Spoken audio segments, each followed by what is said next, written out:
Bismillahirrahmanirrahim. Assalamualaikum warahmatullahi wabarakatuh. Selamat pagi anak-anakku semua. Sebelum kita mulai belajar, marilah kita berdoa. Berdoa mulai.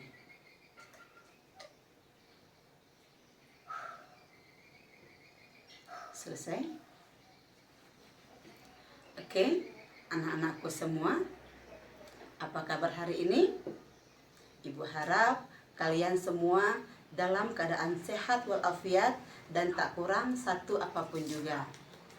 Ingat, jangan lupa tetap menjaga kesehatan, patuhi protokol kesehatan, dan tetap mengkonsumsi makanan-makanan yang bergizi tentunya yang ada di sekitar kita.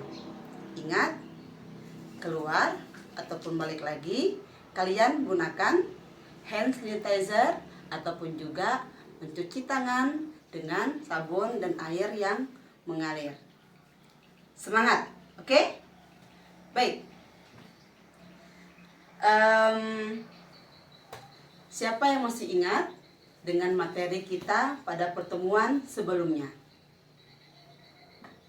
Ya, betul sekali. Bagus. Nah, pertemuan minggu yang lalu atau pertemuan sebelumnya, kita telah membahas tentang jenis-jenis tanaman sayuran. Nah, sekarang siapa yang masih ingat apa saja jenis-jenis tanaman sayuran tersebut? Iya, bagus sekali. Nah, banyak sekali yang bisa kita temui di lingkungan kita. Apa saja itu?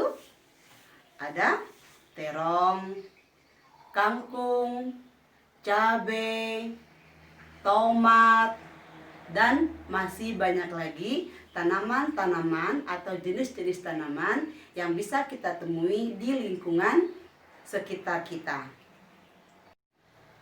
Nah, kali ini pertemuan kita yang berikutnya adalah tentang sarana, produksi, dan tahapan budidaya tanaman sayuran. Nah, sekarang apa saja sarana produksi budidaya tanaman sayuran itu? Silakan kalian buka buku paket kalian halaman 132.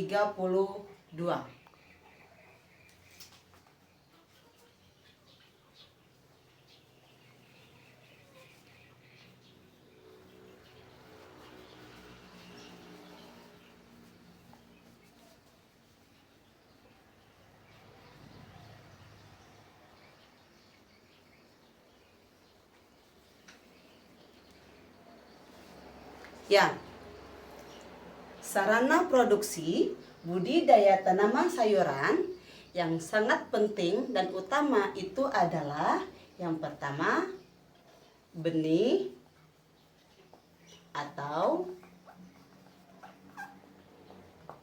bibit. Ya, kenapa? Yang paling utama adalah bibit ataupun benih, karena jika ini tidak ada, maka tanaman itu tidak akan bisa hidup ataupun tumbuh.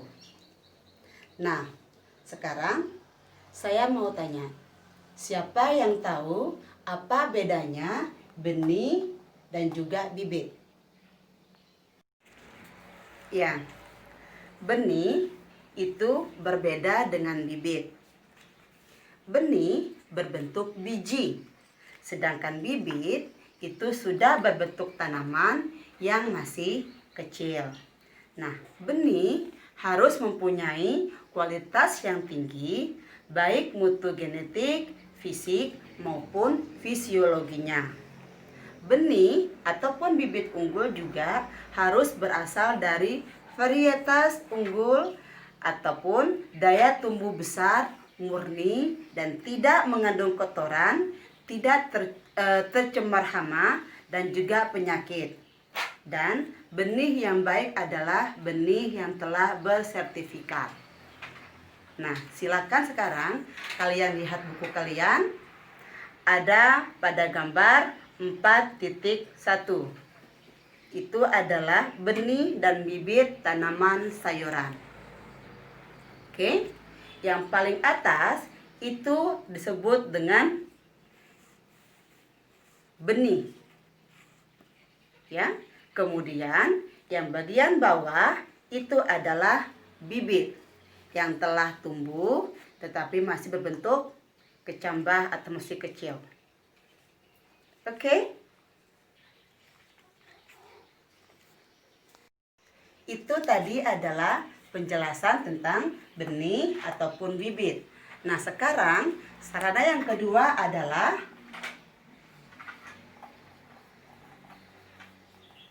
pupuk.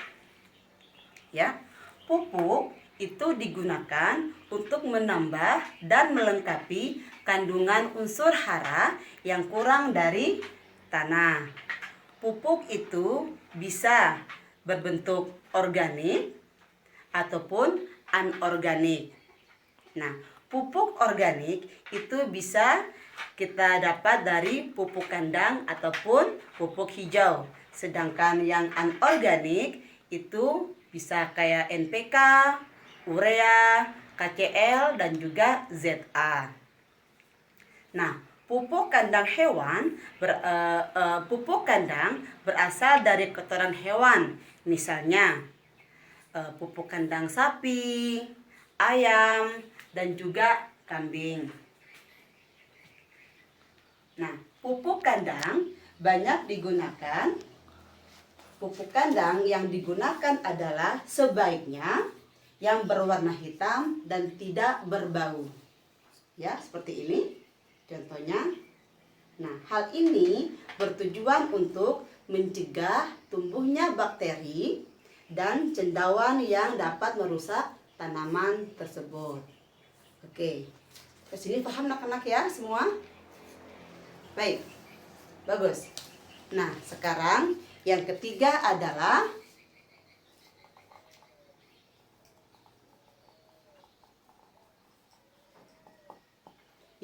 pestisida. Nah, pestisida berguna untuk mengendalikan serangan organisme pengganggu tanaman. Pestisida dapat berupa pestisida alami ataupun buatan. Pestisida alami bisa dimanfaatkan atau bisa memanfaatkan tanaman sebagai bahan bakunya. Contoh, tanaman yang dapat digunakan untuk membuat pestisida adalah daun nimba. Oke, dan yang keempat adalah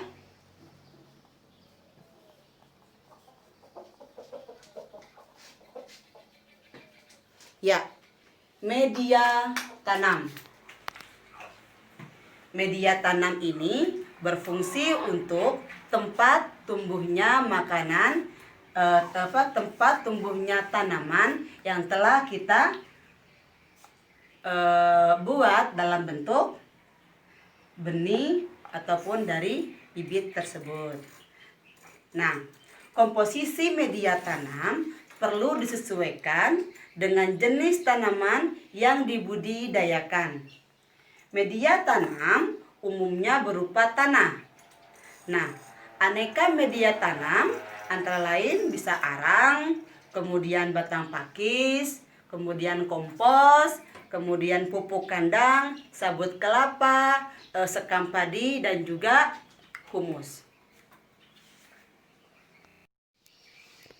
Nah, oke. Itu tadi beberapa sarana produksi budidaya tanaman sayuran. Nah, tugas kalian kali ini adalah yang pertama, amati benih yang akan diuji. Kalian bisa ambil beberapa benih yang ada di sekitar kalian. Bisa benih cabai, bisa benih tomat, bisa benih kangkung, dan juga yang lainnya juga boleh, ya. Nah, kemudian yang kedua adalah siapkan ember yang berisi air hangat kuku. Dan yang ketiga adalah masukkan benih yang akan ditanam sebagai salah satu cara menguji kualitas benih secara sederhana. Yang keempat adalah perhatikan jumlah benih yang mengapung. Dan yang terakhir adalah tulislah hasil pengamatan kalian. Nah, untuk mengirimkan hasil pengamatan kalian nanti setelah sudah kalian lakukan sebuah eksperimen itu, kalian foto hasil kerja kalian atau hasil pengamatan kalian, ya, kalian foto dalam bentuk yang sudah ada di sebuah media tanam, ya, kalian foto hasilnya, kemudian kalian kirim ke ibu melalui Classroom, ya, jangan lupa melalui apa? Classroom. Terima kasih atas perhatiannya. Tetap semangat, meskipun BDR. Dan wassalamualaikum warahmatullahi wabarakatuh.